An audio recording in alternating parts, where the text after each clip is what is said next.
नमस्कार, स्वागत है आप सभी का एजुकेशन मंत्रा में।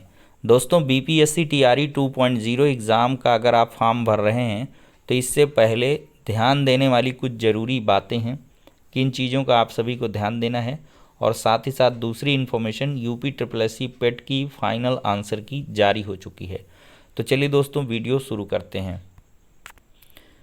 तो सबसे पहले हम भाषाहर्ता सामान्य अध्ययन एवं विषय पर बात करेंगे। दोस्तों, जो प्रश्नों की संख्या है वो 150 रहेगी। भाग 1 में आपको 30 प्रश्न, भाग 2 में 40 और भाग 3 में 80 प्रश्न मिलेंगे। कुल 2.5 घंटे का समय रहेगा और 150 अंक रहेंगे।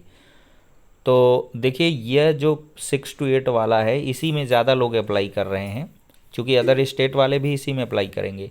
तो यह पत्र 3 भागों में होगा, फर्स्ट, सेकंड, थर्ड, 3 पार्ट होंगे। फर्स्ट पार्ट जो होगा दोस्तों, ये एलिजिबिलिटी के लिए होगा। इसमें अंग्रेजी एवं हिंदी, उर्दू, बांग्ला, इसमें आपको ऑप्शन मिलेगा, चाहे हिंदी, चाहे उर्दू, चाहे बांग्ला में से किसी एक भाषा का चुनाव करेंगे, और अंग्रेजी कंपलसरी है। तो इस भाग में आहर्तांक जो है कम से कम 30% अनिवार्य है। टोटल का 30%, यानी कि 30 अंक का पेपर है तो 30% मतलब 9 नंबर यहाँ पर आपको पाने हैं। अब दोस्तों, सेकंड पार्ट में है सामान्य अध्ययन के लिए प्राथमिक गणित, मानसिक क्षमता परीक्षण, सामान्य जागरूकता, सामान्य विज्ञान, सामाजिक विज्ञान, भारतीय राष्ट्रीय आंदोलन, भूगोल और पर्यावरण, ये सब शामिल रहेगा जीएस के पेपर में।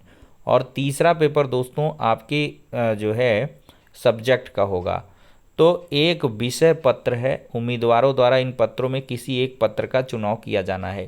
तो देखिए, मैथ एंड साइंस का एक हो गया, एक सोशल साइंस एसएसटी का हो गया, एक हिंदी, उर्दू, संस्कृत, अंग्रेजी, 4 लैंग्वेज में से कोई एक लैंग्वेज आप चूज कर लेंगे।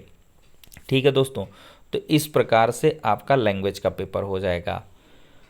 अब दोस्तों देखा जाए तो ये भाग 3 है, पिछड़ा वर्ग और अति पिछड़ा वर्ग कल्याण विभाग के अंतर्गत प्रारंभिक शिक्षक प्रशिक्षित के लिए एक विषय पत्र, उम्मीदवारों द्वारा इन पत्रों में से किसी एक पत्र का। तो ये विशेष टीचर के लिए है, बाकी एनसीईआरटी एससीईआरटी से संबंधित क्वेश्चन रहेगा, और इनका स्तर उम्मीदवार द्वारा निर्धारित न्यूनतम अर्हता के आलोक में होगा। तो इंटरमीडिएट स्तर का अगर आप लोग 6 to 8 का 6, 7, 8, 9, 10 का मेरे हिसाब से पढ़ लेंगे तो काम हो जाएगा। 11, 12 तक भी जा सकते हैं आप लोग। ठीक है, तो इसको बड़े ध्यान से समझें। आपने ग्रेजुएशन के साथ कोई डिप्लोमा किया हो प्रारंभिक शिक्षा में, या आपने बीएड की हो और ग्रेजुएशन में 50% या उससे अधिक अंक हों, या ग्रेजुएशन में से 45% अंक हों और आपने 1 साल की बीएड की हो, या 4 वर्षीय बीएससी, बीएड या बीए बीएड, या 12वीं में 50% अंक ये और होना चाहिए। ठीक है, तो 6 to 8 में भाषा शिक्षक बनने के लिए आपको ग्रेजुएशन में वो भाषा होनी अनिवार्य है, या तो ऑनर्स है या फिर आनुषंगिक जो भी है। 6 से 8 में सामाजिक विज्ञान विषय से शिक्षक बनने के लिए आपको ग्रेजुएशन में geography, history, economics, political science, psychology, sociology, commerce, home science, philosophy, इन सारे सब्जेक्ट्स में से कोई 2 सब्जेक्ट अनिवार्य रूप से पढ़ा होना चाहिए। कॉमर्स वाले भी 6 to 8 में एसएसटी से अप्लाई कर सकते हैं। 6 से 8 में विज्ञान और गणित शिक्षक के लिए आपके पास ग्रेजुएशन में मैथमेटिक्स, फिजिक्स, केमिस्ट्री और बायो में से कोई 2 सब्जेक्ट होना चाहिए। 6 to 8 में शिक्षक बनने के लिए आपके पास या तो सीटेट लेवल 2 या बिहार टेट लेवल 2 होना चाहिए। अब बात करते हैं 9, 10 की एलिजिबिलिटी और सब्जेक्ट कॉम्बिनेशन की। तो गणित विषय के लिए यदि आपको ग्रेजुएशन में मैथमेटिक्स के साथ physics, chemistry, computer science, electronics या स्टैटिस्टिक्स जैसे विषयों में से कोई 2 विषय हैं तो आप मैथमेटिक्स से अप्लाई कर सकते हैं। जिसने इंजीनियरिंग कर रखी और आपने मुख्य विषय के रूप में मैथमेटिक्स पढ़ी है तो आप मैथमेटिक्स से अप्लाई कर सकते हैं। विज्ञान विषय के लिए है यदि आपके ग्रेजुएशन में zoology, botany, chemistry, microbiology, biotechnology या आपने इंजीनियरिंग कर रखी है जिसमें विज्ञान विषय की प्राथमिकता है तो आप विज्ञान विषय के लिए अप्लाई कर सकते हैं। अब हो गया सामाजिक विज्ञान विषय के लिए आपने ग्रेजुएशन में history, geography, political science, economics, इन चारों विषयों में से कोई 2 विषय लिया है, उनमें से एक या तो हिस्ट्री हो या फिर ज्योग्राफी हो, मतलब ज्योग्राफी और हिस्ट्री इन दोनों में से एक हो तो अवश्य होना चाहिए। जिसमें एंशिएंट हिस्ट्री विषय पढ़ा है वो एलिजिबल है एसएसटी के लिए। इसके अलावा इन चारों विषयों में से कोई 2 विषय आप एग्ज़ाम हेतु चुन सकते हैं। उनमें से भी एक या तो हिस्ट्री हो या ज्योग्राफी हो। तो भाषा विषय है तो आपके ग्रेजुएशन में वो भाषा रही होनी चाहिए, और इसके अलावा ग्रेजुएशन में या पोस्ट ग्रेजुएशन में 50% अंक हो और बीएड कर रखी हो आपने। तो आपके लिए एस्टेट पास कर रखा होना चाहिए 9 से 10 वाला।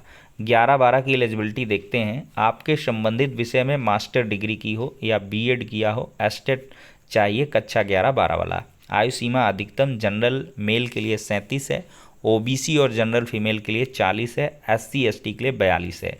आयु की गणना के लिए कट ऑफ डेट 1 अगस्त 2023 रखी गई है। आवेदन हेतु रजिस्ट्रेशन और भुगतान शुरू करने की जो डेट है 5 नवंबर 23 से 14 नवंबर 23 तक है। तो आप रजिस्ट्रेशन और फीस सबमिट कर सकते हैं। इस तिथि के बाद विलंब शुल्क देना होगा और रजिस्ट्रेशन के लिए भी, और विलंब शुल्क के साथ आप 17 नवंबर तक रजिस्ट्रेशन व फीस का भुगतान कर सकते हैं। आवेदन 10 नवंबर से भरे जाएंगे और आवेदन सबमिट करने की अंतिम तारीख 25 नवंबर है। तो दोस्तों इन सारी बातों का आप लोग ध्यान दे लें और इसके आधार पर ही आप लोग फॉर्म को अप्लाई करें। मेरे हिसाब से आपके सारे कन्फ्यूज़न क्लियर हो गए होंगे। अब दोस्तों other state related frequently asked question पूछते हैं कि 6 से 8 के लिए बीएड वाले अप्लाई कर सकते हैं, तो आंसर है यस। बीटीसी वाले यस। 6 से 8 में अदर स्टेट वालों के लिए पद कितने हैं? 6267। और ग्रेजुएशन में 50% से कम बीएड वाले जिनके पीजी में 50% से ज़्यादा है अप्लाई कर सकते हैं, यस। ग्रेजुएशन में 50% से कम बीटीसी वाले अप्लाई कर सकते हैं, तो यस। और बीएड बीटीसी अपीयरिंग वाले अप्लाई कर सकते हैं। तो दोस्तों पिछली बार तो किया था, इस बार कुछ लिखा नहीं है नोटिफिकेशन में, देखते हैं। अदर स्टेट वाले ईडब्ल्यूएस ओबीसी एससी एसटी को रिजर्वेशन मिलेगा तो नहीं मिलेगा। सीटेट या बीटेट पास होना जरूरी है, हाँ। 6 से 8 के लिए सीटेट बीटेट पेपर 2 पास होना जरूरी है। सीटेट 2024 अपीयरिंग वाले अप्लाई कर सकते हैं, अभी तक तो नहीं कर सकते। अदर स्टेट वाले ओबीसी एससी एसटी 82+ नंबर वाले अप्लाई कर सकते हैं, तो नहीं कर सकते।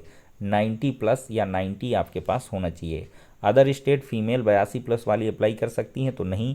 अदर स्टेट वाले टीजीटी 9-10 में अप्लाई कर सकते हैं, हाँ, यदि 9-10 वाला एस्टेट पेपर 1 आपने पास कर रखा है।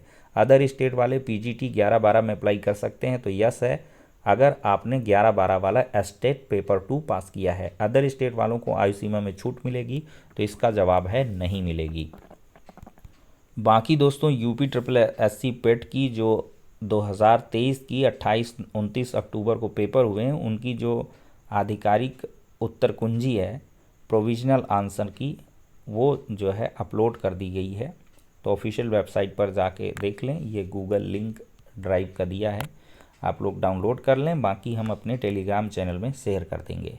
तो टेलीग्राम चैनल आप लोग एजुकेशन मंत्रा ये सर्च कर लेंगे, टेलीग्राम ऐप में आपको मिल जाएगा, वहाँ पर आपको चारों आंसर की मिल जाएंगी। तो ठीक है दोस्तों, ये हो गया आज का इंपॉर्टेंट वीडियो। नेक्स्ट में मिलते